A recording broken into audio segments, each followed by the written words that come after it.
Hello दोस्तों, welcome to the buzz the brave manga. आज हम ग्लोबल फ्रीज का नया चैप्टर कंटिन्यू कर रहे हैं जो मैंने आपके लिए इंग्लिश में रिवराइट किया है। पूरा विजुअल्स और एडिट्स मैंने खुद बनाया है ताकि एक्सपीरियंस स्मूथ रहे। ओरिजिनल मांगा को ऑफिशियल सोर्स से सपोर्ट जरूर करें। चलिए स्टार्ट करते हैं आज का चैप्टर। यहाँ चैप्टर 2655 आई एम बैक एक। भूमिगत अंधेरे मंदिर में 3 स्तंभ देवताओं की सुस्त छायाएं बनी हुई है। वेदी पर नियॉन जैसी आत्माएं संघर्ष कर रही हैं और सिंदूरी तोरी फाटकों टोरी गेट्स की पंक्तियों को एक बाधा बनाने के लिए गांजा की रस्सियों से जोड़ा गया है। ये यादें और चित्र यांग जिंगसिन के दिमाग में भर गए। रस्सी, नियॉन, दलदली चूहा कबाली, स्वॉम्प रैट क्लैन की भूमि से लिया गया है। वे रस्सी का सम्मान करते हैं, इसे शब्द की नींव के रूप में उपयोग करते हैं। प्राचीन काल से जापान का मानना है कि रस्सी एक सील बना सकती है, इसलिए की उत्पत्ति हुई। यांग जिंगसिन ने एक गहरी सांस ली और धीरे से अपना हाथ पीछे खींच लिया। गुलाबी रोशनी ने महिला की आंखों की गहराई से नीली रोशनी के आखिरी निशान को पूरी तरह से निगल लिया। वो गिर गई, बाउंडलेस रियल्म द्वारा हवा में निलंबित एक चिथड़े की गुड़िया की तरह जिसकी आत्मा निचोड़ ली गई हो। उसकी यादें पूरी तरह से पढ़ ली गई हैं और उसे नदी के किनारे की भूमि की बुनियादी स्थिति की समझ हो गई है। यांग जिंगसिन ने अपने माथे से पसीना पोंछा, झंग यी की ओर देखा और उसकी आंखों में गर्व की एक झलक थी। उसे पहले दूर रखो। उसने अपना हाथ उठाया और पकड़ लिया। गीली महिला को एक उपपत्नी के रूप में छाया स्थान शैडो स्पेस में भेज दिया गया। बाद में इस खेल को खेलने का एक और मौका मिल सकता है। उसने दूर तियानहाई शहर के ऊपर आसमान की ओर देखा। युद्ध के बाद शहर की रूपरेखा अत्यंत खंडित दिखाई दे रही थी। बर्बाद इमारतें समुद्री हवा में फंसी टूटी हड्डियों की तरह लग रही थी, जिससे उत्पीड़न और दर्द का एहसास हो रहा था। तियानहाई शहर में पिछले 2 वर्षों में हुए रक्तपात ने स्पष्ट और चमकदार निशान छोड़े हैं। विशाल खंडहर तटीय रक्षा क्षेत्र में फैले हुए हैं। टूटी दीवारें और मलबा पुराने फटे घावों के समान है। कुछ कामचलाऊ पूर्वनिर्मित घर, प्रीफैब्रिकेटेड हाउसेस, उनके बीच दबे हुए हैं और घुमावदार खाइया और किलेबंदी पूरे शहर को किसी भी क्षण टूटने के लिए तैयार रस्सी की तरह जकड़े हुए हैं। कई आलीशान ऊंची इमारतें बमबारी का शिकार हुई, जिससे समुद्री हवा में केवल टूटे हुए कंकाल खड़े रह गए। झंग यी गहरी आह भरे बिना नहीं रह सका। विनाश आसान है, निर्माण कठिन। तियानहाई शहर को बनाने में इतना समय लगा, लेकिन हर बार जब इसे नष्ट किया जाता है तो ये बहुत आसान होता है। अब इसे उच्च स्तर तक मजबूत करने का समय आ गया है। वास्तव में उसने मूल रूप से तियानहाई शहर को ध्वस्त करने और पुनर्निर्माण करने की योजना बनाई थी, इसलिए उसे कोई हिचकिचाहट महसूस नहीं हुई। 2 आकृतियां चमकी, लंबी बाद की छवियां, आफ्टर इमेजेस छोड़ते हुए बादलों को चीरकर तियानहाई शहर की दिशा में उतरी। तियानहाई शहर के ऊपर वायु रक्षा व्यू एयर डिफेंस अरे, जो अपनी सीमा तक खींच लिया गया था, उसके उतरते ही लगभग एक साथ शिथिल हो गया। महामहिम, महामहिम, झंग यी के लिए जयकारे गूंज उठे और ऐसे समय में उनके प्रति उनकी निर्भरता और प्रशंसा और भी गहरी हो गई। हर कोई आंसुओं में डूब गया। खुशी का ऐसा एहसास हुआ जैसे वे किसी बड़ी तबाही से बच गए हों। डेंग शेंटोंग सबसे पहले आगे बढ़ा। उसकी आंखें धंसी हुई थी और वो कुछ थका हुआ लग रहा था, लेकिन उस समय उसकी आंखें आश्चर्यजनक रूप से चमक रही थी। उसने ऊपर देखा और आसमान से गिरते हुए सफेद शाही युद्ध कवच व्हाइट इंपीरियल बैटल आर्मोर को देखा। धिक्कार है, उसने पहले कोसा और अगले ही पल उसका पूरा शरीर मुस्कुराते हुए दौड़कर पास आ गया। मैंने कहा था कि तुम नहीं मरोगे। मुझसे ये मत कहना कि तुम प्लैनेट बो पर गायब हो गए थे। मैं तुम्हें बता रहा हूं, वे सब बकवास कर रहे हैं। स्वर्ग केओस जैसी आफत को वापस लेने का साहस कैसे कर सकता है? डेंग शेंटोंग झंग यी के पास पहुंचा उसका कंधा पकड़ा और उसे जोर से 2 बार हिलाया, ये पुष्टि करने की कोशिश की कि क्या ये आदमी वास्तव में वही है। झंग यी के होठों पर मुस्कान आ गई। बिल्कुल, मैं इतनी आसानी से कैसे मर सकता हूं? क्या तुम मुझे नहीं जानते? तुम मुझे बहुत अच्छी तरह जानते हो। मुझे मारना सबसे कठिन है। तुम 2 साल से संपर्क से बाहर क्यों थे? डेंग शेंटोंग ने झंग यी के कंधे पर जोर से मुक्का मारा, जैसे उन दबी हुई भावनाओं को बाहर निकाल रहा हो जिन्हें उसने पिछले 2 वर्षों से दबा कर रखा था। हम हर दिन तुम्हारा फैलाया हुआ कचरा साफ करते हैं और तुम्हारे घर की देखभाल करते हैं। क्या तुम जानते हो कि इन पिछले 2 वर्षों में हमने कैसे गुजारा किया है? मैं हर रात चैन से सो नहीं पाता और दिन रात दुश्मन के हमलों की चिंता करता हूं। तुमने सब समझ लिया। तुम पूरे 2 साल के लिए चले गए। समुद्र पर एक विशाल छाया धीरे धीरे करीब आई। XUANW ने समुद्री कछुए के रूप में अपना सिर बाहर निकाला। उसकी पीठ दरारों से ढकी हुई थी।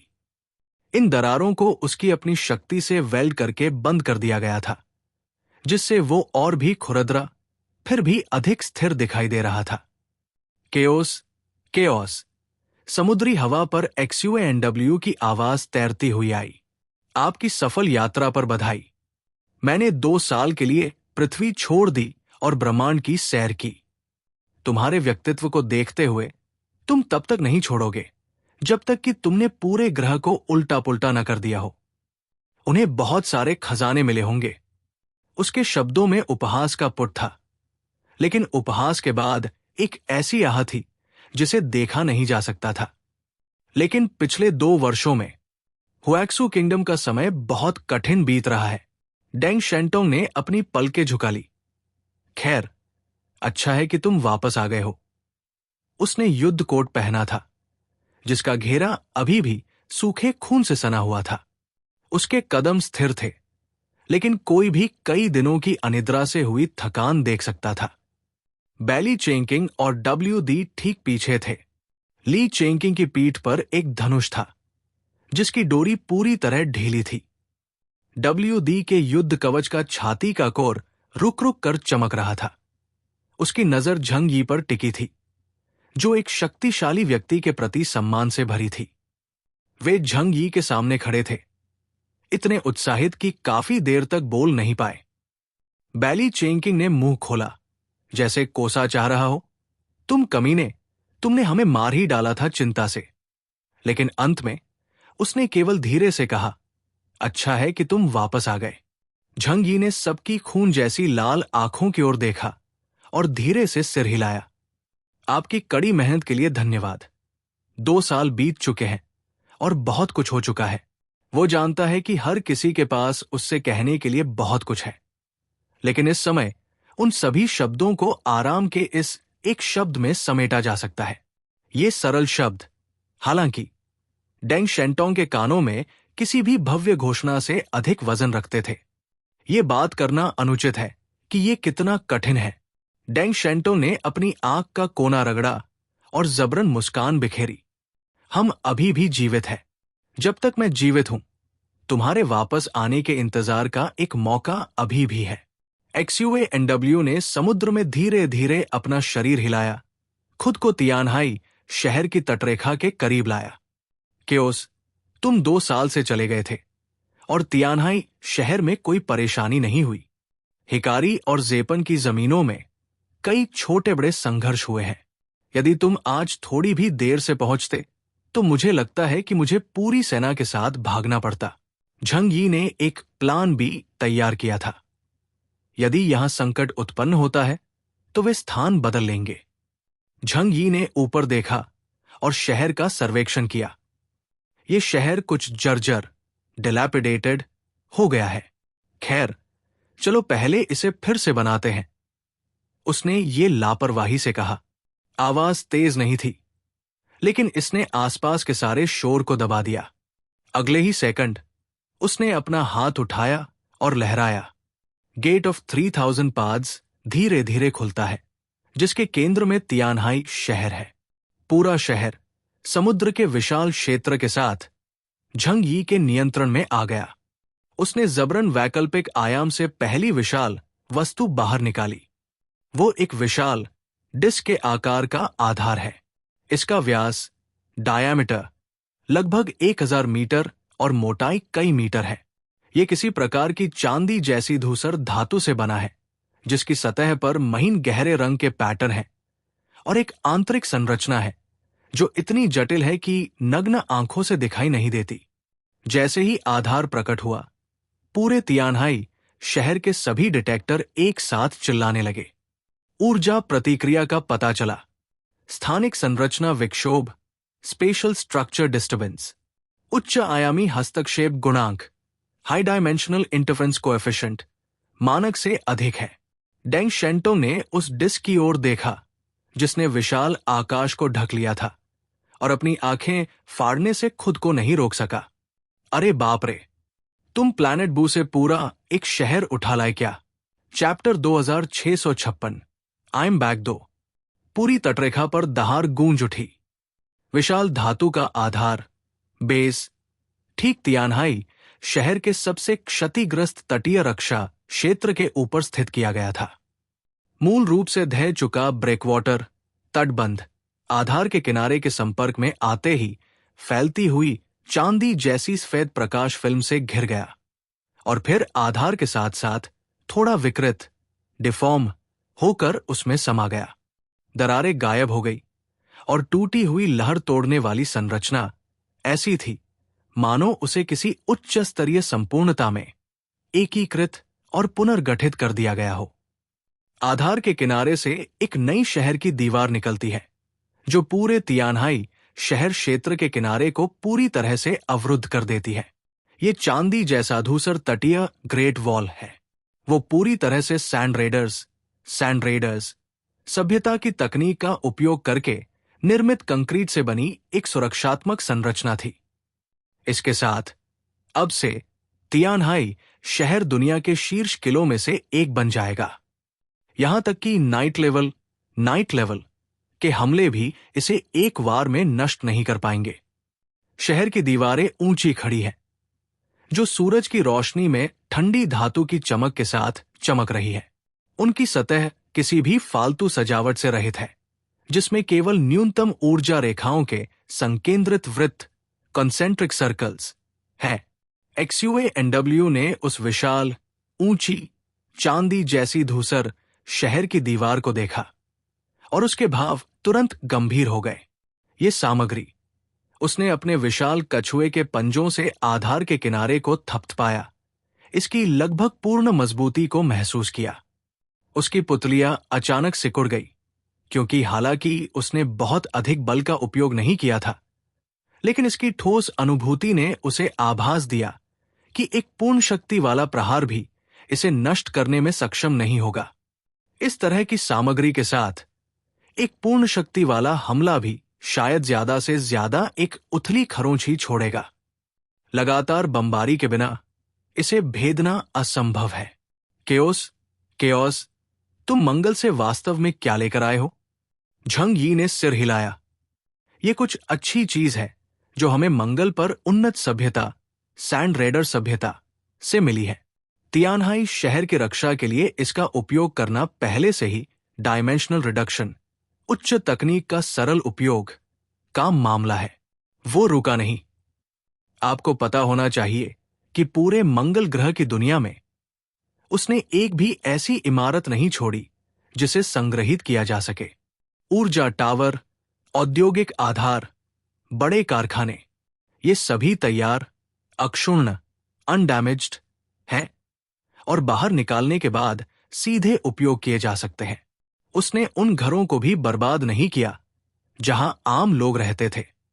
आखिरकार वहां कोई नहीं रहता, इसलिए वे वैसे भी बेकार पड़े थे।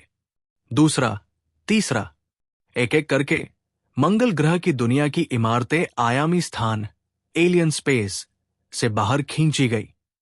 विशाल बिल्डिंग ब्लॉक्स की तरह आसमान से गिरती हुई और तियानहाई शहर में युद्ध द्वारा फटी हुई दरारों पर सटीक रूप से उतरती हुई छोड़ी गई इमारतों को सीधे बदल दिया गया, जिससे एक आश्चर्यजनक दृश्य प्रभाव पैदा हुआ जिसने सभी को अवाक कर दिया। क्योंकि एक और भी बड़ा शहर बनाया गया था। कुछ इमारतें सीधे आसमान की ओर सर्पिल, स्पाइरल आकार में बढ़ती हैं। कुछ एक विशाल धातु के पेड़ के समान है, जिनकी शाखाएं प्रकाश के गोलों से ढकी हुई हैं, और कुछ अनगिनत निलंबित क्यूब से बनी हैं, जिनमें से प्रत्येक धीरे धीरे घूम रहा है। उतरने के बाद वे अपने आप खुल गए, स्वचालित रूप से नवनिर्मित आधार से जुड़ गए, ऊर्जा की लहरें छोड़ते हुए, और शहर के भूमिगत पाइप नेटवर्क और मौजूदा संरचनाओं के साथ निर्बाध रूप से एकीकृत हो गए। तट के साथ रक्षा टावर, डिफेंस टावर्स खड़े हो गए। टावर कॉम्पैक्ट है, जिसके शीर्ष पर एक गोलाकार ट्रैक निलंबित है, जिस पर दर्जनों चांदी के प्रकाश ब्लेड घूमते हैं। ऊर्जा स्रोत के करीब आने वाली किसी भी ऊर्जा को तुरंत टुकड़े टुकड़े कर दिया जाएगा, जैसे ही ये कक्षाएं, ऑर्बिट्स, उसके निशान को पकड़ लेंगी। शहर के मध्य में एक और भी ऊंचा ऊर्जा टावर बादलों को चीरता है। टावर के अंदर धुंधली सितारों की रोशनी धीरे धीरे उच्च आयाम से उतरती है, टावर की नक्काशी के साथ बहती है और अंततः भूमिगत ऊर्जा पाइपलाइनों में प्रवाहित होती है, जैसे पूरे तियानहाई शहर को रक्त वाहिकाओं का एक बिल्कुल नया सेट दे रही हो। जर्जर आवासीय क्षेत्र धीरे धीरे सबकी आंखों के सामने मंगल शैली की इमारतों द्वारा बदल दिया गया, जिससे वे स्तब्ध और हतप्रभ रह गए। नई सड़क धातु के पैनलों और किसी प्रकार की काली लचीली इलास्टिक सामग्री से पक्की है। सामग्री एक जोरदार प्रभाव के बाद तेजी से अपने मूल आकार में लौट आती है, जिससे युद्ध के दौरान जमीन फटने के कारण होने वाले माध्यमिक नुकसान, सेकेंडरी डैमेज, को रोका जा सके। इन इमारतों के निर्माण के बाद पूरे तियानहाई शहर की स्थानिक संरचना सूक्ष्म रूप से बदल गई। ये अभी भी पूर्वी चीन सागर क्षेत्र की तटरेखा पर है, लेकिन ये अब एक पतली प्लेट नहीं है जिसे सुनामी और एलियंस द्वारा फाड़ा जा सके। इसके बजाय ये मोटाई और लोच वाली एक स्टील प्लेट है, जो कोई भी फिर से हमला करने की कोशिश करेगा, उसके सारे दांत टूट जाएंगे अगर उसके दांत मजबूत नहीं हैं। डेंग शेंटोंग हतप्रभ रह गया। तुम क्या कर रहे हो? पूरा का पूरा सांस्कृतिक विरासत स्थल ही उठा लाए। वो अपनी आंखें मलने से खुद को नहीं रोक सका। उन सैंडस्कैवेंजरों के पूर्वजों की कब्रों से निश्चित रूप से उनके गुस्से का धुआं निकल रहा होगा। XUANW ने चमकती आंखों से किनारे से देखा, ईर्ष्या में अपनी जीभ चटकाई। हे भगवान, मैं तो तुम्हें बाहर जाने पर केवल कुछ खनिज संसाधन उठाने देता। अब जब मैं इसे देख रहा हूं तो ऐसा लग रहा है जैसे तुमने पूरे शहर को लीगो की तरह समझा, उसे अलग किया, वापस लाए और खुद ही उसे फिर से जोड़ दिया। XUANW उन टावरों को देखता रहा जो अभी अभी उतरे थे और अभी भी स्वचालित रूप से समायोजित हो रहे थे। उसकी पीठ पर कछुए का खोल धीरे धीरे खुल रहा था। इन चीजों के यहां होने से कम फिलहाल के लिए तियानहाई शहर को अब जेपन साम्राज्य के सैनिकों के उत्पीड़न से डरने की जरूरत नहीं है। झंग यी ने पूरे शहर को स्थानांतरित, रीलोकेट कर दिया। मूल तियानहाई शहर केवल आंशिक रूप से संरक्षित था। अधिकांश इमारतों को मंगल थीम वाली संरचनाओं द्वारा बदल दिया गया था। 10 मिनट से भी कम समय में तियानहाई शहर पूरी तरह से बदल गया। ये इमारतें सभ्यता के उच्च स्तर से आई है, उन्होंने शांति से कहा। हालांकि वो सभ्यता करोड़ों वर्षों से नष्ट हो चुकी है, लेकिन वर्तमान हुएक्सू किंगडम के लिए ये पहले से ही एक विलासिता है। वे नाइट रैंक के इनह्यूमन की पूरी शक्ति का सामना कर सकते हैं। तूफान के बाद तियानहाई शहर के युद्ध क्षेत्र में भी ये अब पहले की तरह जरा सी छुअन पर चकनाचूर नहीं होगा। जैसे ही उन्होंने बोलना समाप्त किया, तियानहाई शहर के कई लॉजिस्टिक और रक्षा नियोजन कर्मियों, डिफेंस प्लानिंग पर्सनल की आंखें लाल हो गई। वे किसी भी अन्य की तुलना में बेहतर जानते थे कि इसका क्या मतलब है। इसका मतलब है कि शहर अब केवल मांस, खून और खुरदरे स्टील के सरियों से बना एक अस्थायी किला नहीं है, बल्कि ये एक सच्चा किला है जिसे अनगिनत युद्धों के माध्यम से गढ़ा और तपाया गया है, फिर भी ये बरकरार है। डेंग शेंटोंग ने एक लंबी सांस छोड़ी। उसके चेहरे पर थकान के निशान ऐसे गायब हो गए जैसे हवा उन्हें बहा ले गई हो। ठीक है, इस कदम के साथ तुमने पिछले 2 वर्षों के नुकसान की भरपाई एक ही बार में कर दी है। अगला, हमें इस बात पर विचार करना चाहिए कि उन प्राचीन सभ्यताओं से अपना बकाया कर्ज थोड़ा थोड़ा करके कैसे वसूला जाए। उसने अचानक विषय बदल दिया। तुरंत एक कमांडर की तीक्ष्णता वापस पाली। तुम्हारे अगले कदम क्या है? क्या हमें मीटिंग के लिए 6 प्रमुख क्षेत्रों के शीर्ष अधिकारियों को बुलाना चाहिए? मंगल पर मिली लूट का वितरण कैसे किया जाना चाहिए? 6 प्रमुख क्षेत्रों को एक हिस्सा मिलना चाहिए। पिछले 2 वर्षों में उनका समय आसान नहीं रहा है। और प्राचीन सभ्यता का क्या? उनके साथ निपटने के लिए हमें एक एकीकृत रणनीति की आवश्यकता है। झंगी ने तुरंत उत्तर नहीं दिया, बल्कि इसके बजाय शैडो स्क्वाड के सदस्यों को बुलाया। पहले वापस चलो और फिर हम धीरे धीरे बात कर सकते हैं। तियानहाई किला, स्काईजी फोर्ट्रेस, शहर के बिल्कुल केंद्र में खड़ा है। झंगी मुस्कुराए और सभी से कहा, घबराओ मत सब लोग, बस थोड़ा आराम करो। डेंग शेंटोंग और अन्य अभी भी तनाव में थे, लेकिन झंगी की बातें सुनकर वे थोड़ा शांत हुए। 1 लाख से अधिक नागरिकों और सैनिकों से घिरे हुए झंगी और उनके दल ने तियानहाई किले की ओर अपना रास्ता बनाया। जब वे उस सुखद, शाश्वत रूप से गर्म और सुंदर किले में दाखिल हुए, तो डेंग शेंटोंग और उनके साथियों ने आखिरकार राहत महसूस की ये था आज और का गहरी चैप्टर। सांसें ली। आपको एपिसोड कैसा लगा कमेंट में ज़रूर बताएं। अगर आप मांगा स्टोरीज एंजॉय करते हैं तो वीडियो को लाइक करें और बस द ब्रेव मांगा को सब्सक्राइब करना मत भूलिए। मिलते हैं नेक्स्ट चैप्टर में। Thank you.